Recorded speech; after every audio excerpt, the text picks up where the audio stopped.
Okay, good morning, everyone. Happy Wednesday to you all. Thanks for joining us. We're trying to keep some sort of consistency to keep this top of mind for all of us, even though I think for many of us it is all consuming.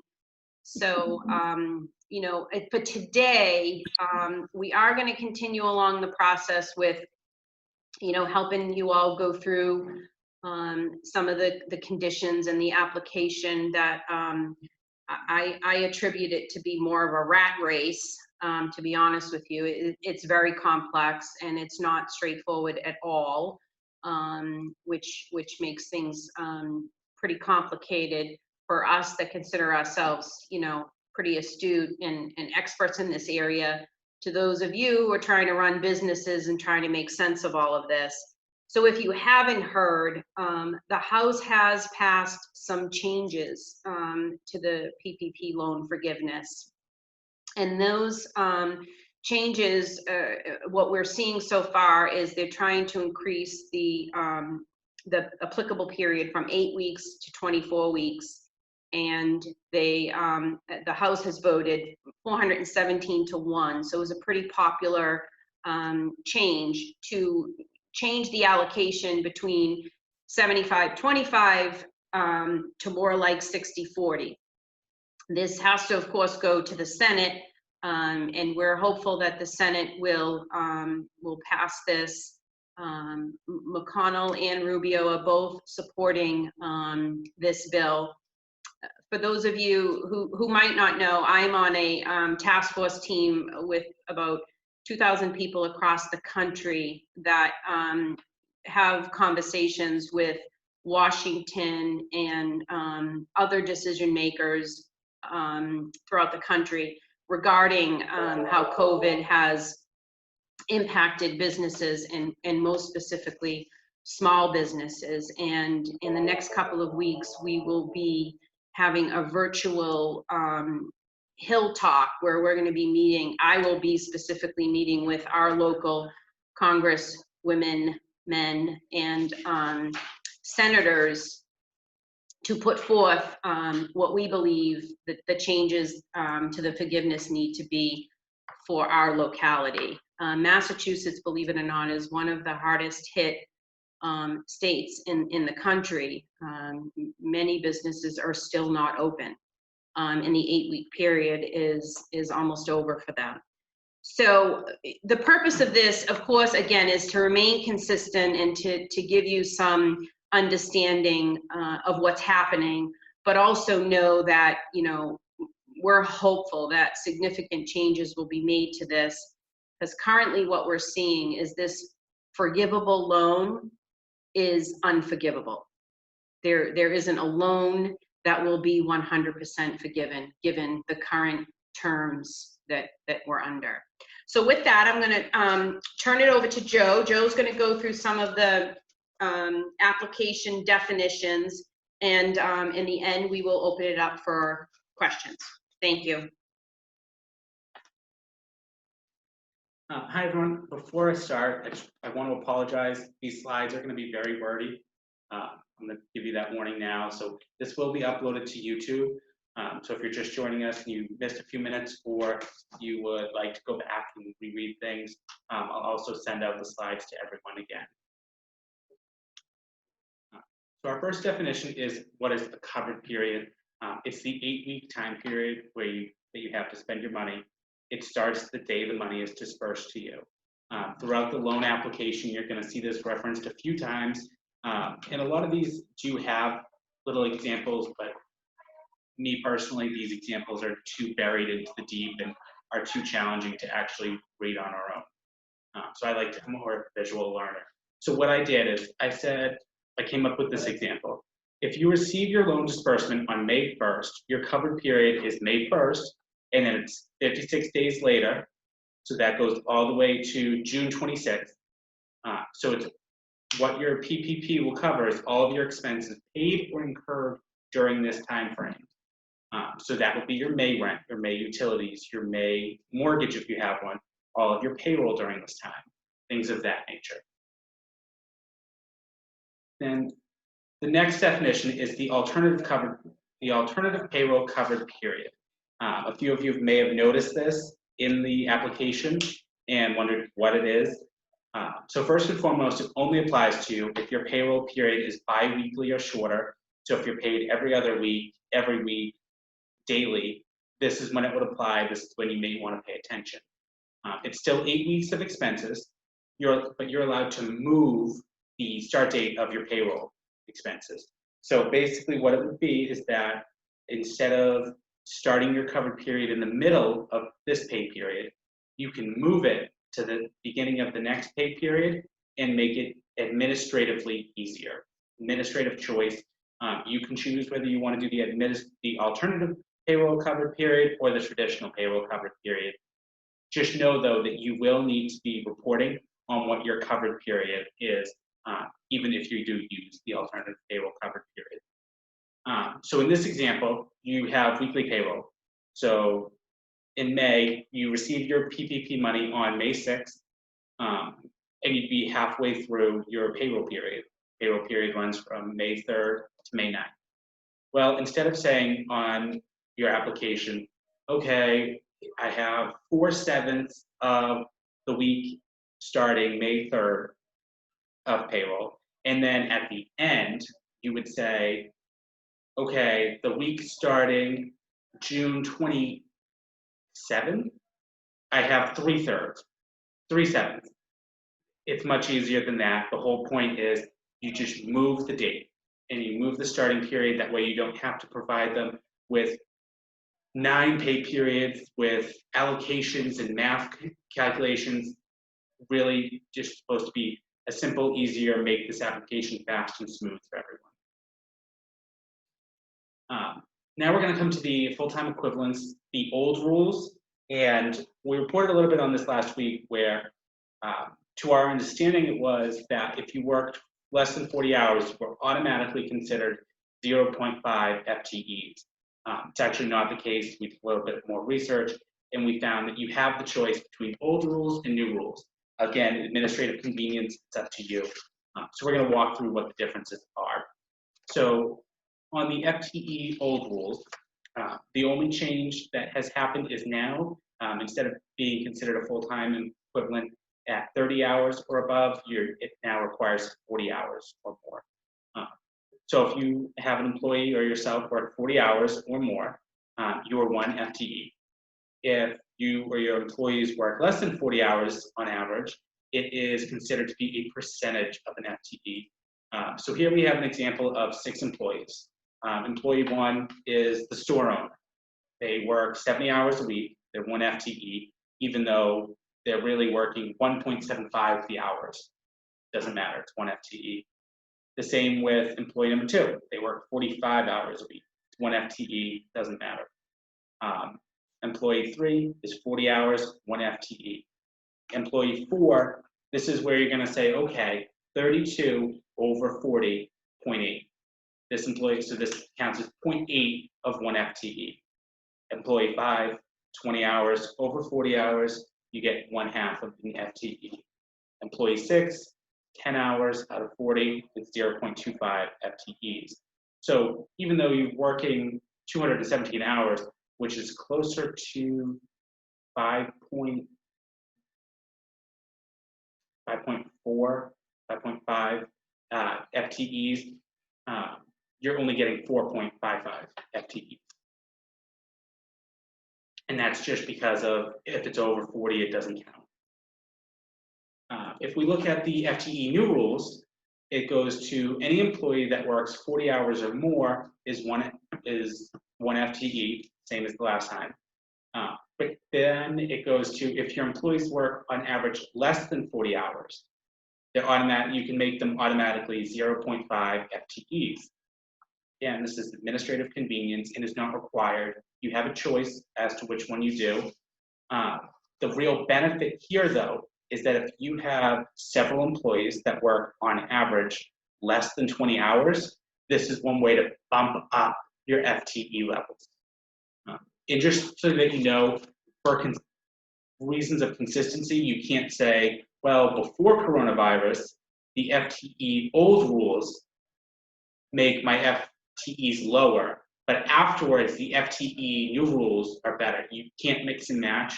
It's one or the other, and you need to, so we suggest doing it both ways for before and after to find out which is better for you and your company.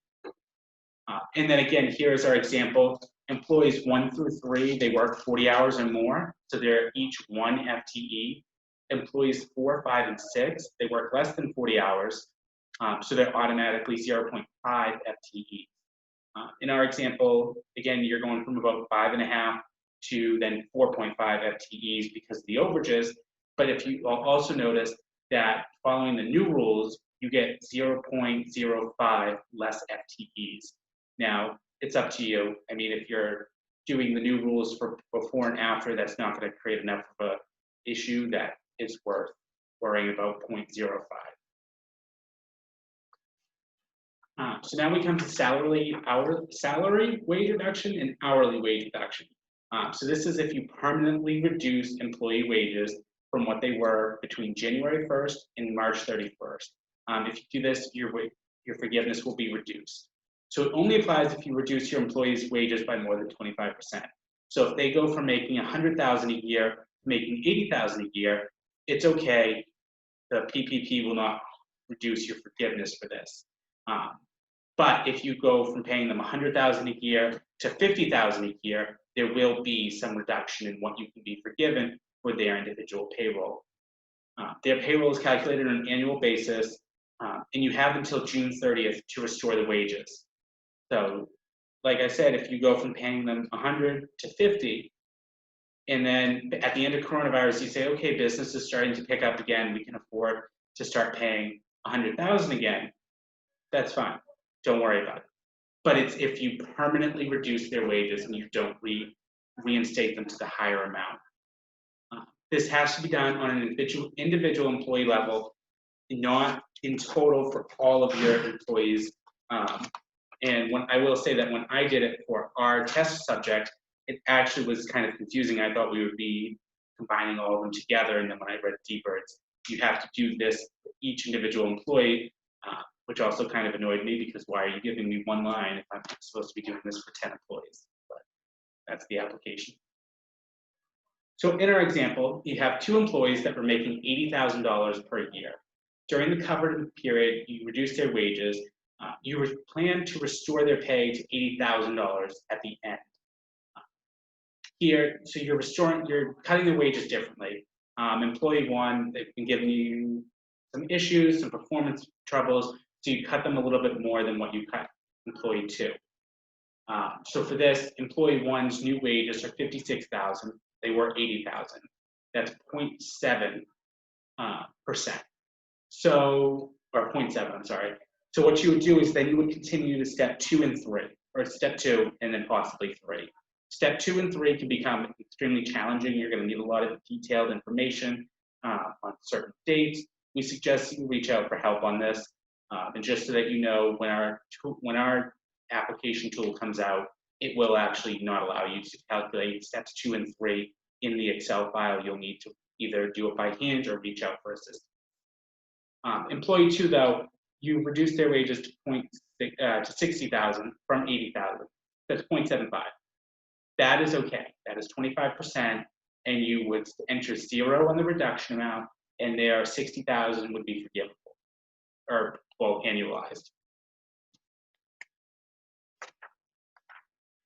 So the FTE reduction exceptions. So there are a number of reasons that employees are not going to be continuing to work for you, and the PPP loan builds in that those reasonings. So if they were refused to come to work after making a good faith effort, and I know that this is going to be an issue for a lot of people because with unemployment having that $600 bonus, there are some employees that are making more money staying at home. So if you need to make a good faith effort, and we talked about this a little bit last week, and then you can write that to unemployment. You need to follow all the steps that the PPP puts forth, but you won't be harmed for that. During the covered period or the alternative covered period, if you're using that, if you have an employee that was fired for cause, voluntarily resigned, or voluntarily requested and asked for a reduction in hours, your forgiveness will not be harmed for that. And you're only going to do this for the employees whose positions have not been replaced. If you fire employee 2 halfway through your covered period, but employee 3 starts the next day, that's fine. You don't need to worry about this because you're still maintaining the FTE that you would have at the beginning. And so here's our example. You have 6 employees. After writing to all of them, telling them that they may return to work on May 1st, 1 refused to return. Of the 5 that came back, 1 has been caught stealing toilet paper and he had to fire her. Don't worry, she was not in need of toilet paper. She just built a toilet paper fort. Pretty cool, you saw it on Instagram. 1 has resigned and 1 has asked that their hours been cut in half. So before this exception in the PPP loan application, you would have had 4/6 less forgiveness because your FTEs have dropped. Now, with these exceptions carved out, you will not be penalized if you have solid documentation for all of these cases. So the one that refused to return to work, you need a text message, an email, or detailed notes from a phone call where they say, I'm not coming back, I'm making more now, or giving you reasons of that nature. For the one that has been caught stealing toilet paper, you want to document that like you would any employment issue. The one that has resigned, you need to ask for that in writing. And same for the one that has asked for their hours to be cut. And you would submit that information along with your application to prove that you made a good faith effort to maintain your FTE status. And now we're going to go to the FTE reduction safe harbor and talk about how that would reduce your forgiveness. So if you reduce your FTEs starting February 15th and ending April 26th, and you do not restore them, let's say, then your forgiveness will be impacted. If though you restore your levels that were on of your FTEs that were on February 15th, and you do so by June 30th, then your forgiveness will not be impacted. The government has carved out an exception saying, we understand that business is slow. There are some restaurants that still aren't even able to open, and if they are, they're having customers, less than 10 customers a night, whereas they used to have more takeout orders than that in an hour. So the government understands that business is slow and it might be hard to hold on to your full FTEs for this time, but you need to understand that they want them back by June 30th. So for an example here, you start the year with 10 employees, but as coronavirus hits, you have to lay 5 of them off. If you rehire them by June 30th, your forgiveness percentage will not be reduced. If you decide not to rehire them, let's say after 2 months of working with just 5 people, you say, my business can still run just fine, let's maintain it at this, your forgiveness is going to be reduced by 50%. So there's a lot of things that you want to be considering and trying to deal with as this comes up. And just so that you know, also, I know we talked about the Paycheck Protection Program Flexibility Act that the House just passed. This would move that June 30th date to December 31st. So let's all hope that that passes the Senate. So now we're going to go to questions, and Melinda, I believe you want to take some of these over? Sure. So thank you, Joe. As you all probably right now are overwhelmed, realizing that how much information is going into this, and we read it, reread it, and then read it again. And Joe has been instrumental in doing that for us. So as we mentioned, there are, all of you who are open or starting to open or planning, I suggest you continue doing what's best for your business and stay tuned for the final outcome of the PPP Flexibility Act. I think it's important to, keep some of these issues in mind, but the extensions that are being proposed will certainly change things. So I'm not so sure it's a wise use of your time to go through this application and start it when, there is a very, very good chance that things will change. So with that, we're going to turn it over to some questions. The first question we had submitted to us was, we understand that the PPP has been extended from 8 weeks to 6 months. Is that correct? The House has passed a bill with those facts in it. Now that needs to go to, Not quite 6 months, just a little bit short. yeah, 24 weeks. And then it has to go to the Senate, and then of course it has to go in front of the president. So we will, you know, we'll see how that plays out. The other question is, and we've seen this quite a bit. I think many of us were surprised that all of a sudden, when things hit, we got on our computers and started applying for all these things. Not really realizing if this would work or we would get approved. And just this week, we've received an inordinate amount of calls from clients saying, hey, I just got this EIDL loan. Apparently, I applied for it and I got it. Should I take it? Well, in short, I say yes, because my business clients are really hurting, and I want them to have access to funds to maintain themselves. It's a 30-year loan. The interest rate is 3.75, and it's a 12-month deferment period. There is no prepayment penalty. And the guidelines for it are very loose. It says, you know, you can use it for working capital. So paying down other debt would be an operational expense that I believe, you know, if you had debt that was, you know, carrying a higher interest rate, well, good business sense would be to tell you to pay that down and use the funds with a lower rate. So again, I think we haven't heard the last of this. There is some notification in the loan documents that you're signing that you know, can be confusing. In particular, there's something in there that says, have you received any other aid? You know, that can be interpreted several different ways. So, but up until now, you know, I'm of the opinion, and to clarify, this is my opinion, if you did in fact receive an EIDL loan, I would take it. And if things come up and terms and conditions come up that are different or, you know, explained differently, you can always pay back the money if indeed you don't like the terms. But I honestly don't understand how they can ask you to sign something and then change those terms and conditions. So I'm hoping that whatever comes out will be more favorable in nature and not have you realize that you've made a decision. Can you use 100% of PPP for payroll? Currently, you can, but it will not be forgiven. So Actually, it will be? I think it will be. Okay. It should, as long as it is a minimum 75% requirement has been met, which 100% would meet it, it should be forgiven. So we don't need to save 25% for other costs? No. Okay. Joe has said it.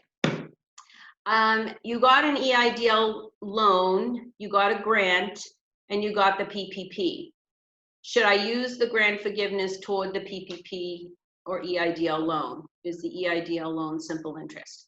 I believe, so if you receive the EIDL grant, that has to go against your PPP. So if you have a PPP loan for $50,000 and you got an EIDL grant of $45,000, you can only use funds of $50,000. So in that scenario, you would pay back $5,000 of your PPP. You know, I would take the grant because there's no terms and conditions. That's free money. But I would reduce the PPP.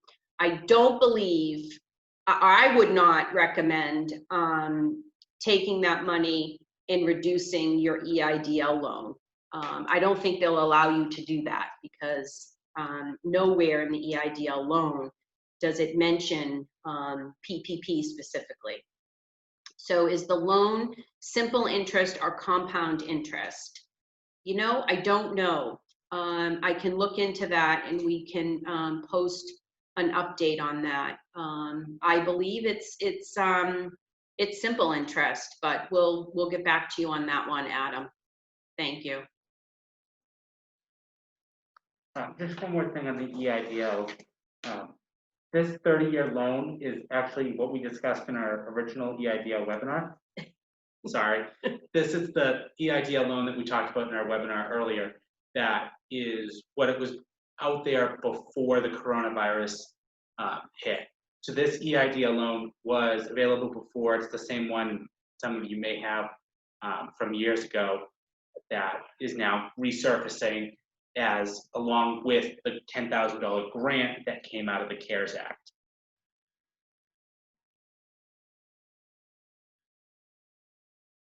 Okay, so no other questions. So thank you all again for attending. We have a small group today, but we will post this for any of you who want to go back and take a look at it. Please send your questions to us on Friday, 3 o'clock? Yes. Friday at 3? Go ahead, Joe. Yeah. Friday at 3, we're going to be going over the tool, the Excel file that we built to help you fill out the application. We're just putting the final touches on that, testing it in office, and then we'll have it ready for you all. Joe, this PowerPoint does get sent via email, correct? Yes. So if you're on our mailing list, Joe does send the PowerPoint out via email at the conclusion of this. You'd send some questions in the registry. Should you send them again? Yeah, those will be, those are going to be handled on Friday. They fit a little bit more nicely with that topic rather than today's questions of just strictly what the definitions were. We do have them though, and they are incorporated to Friday's PowerPoint.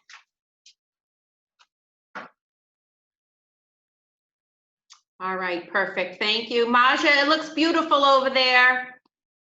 Love to see you enjoying the outdoors. All right, everyone, have a great day and we'll speak soon. Thank you.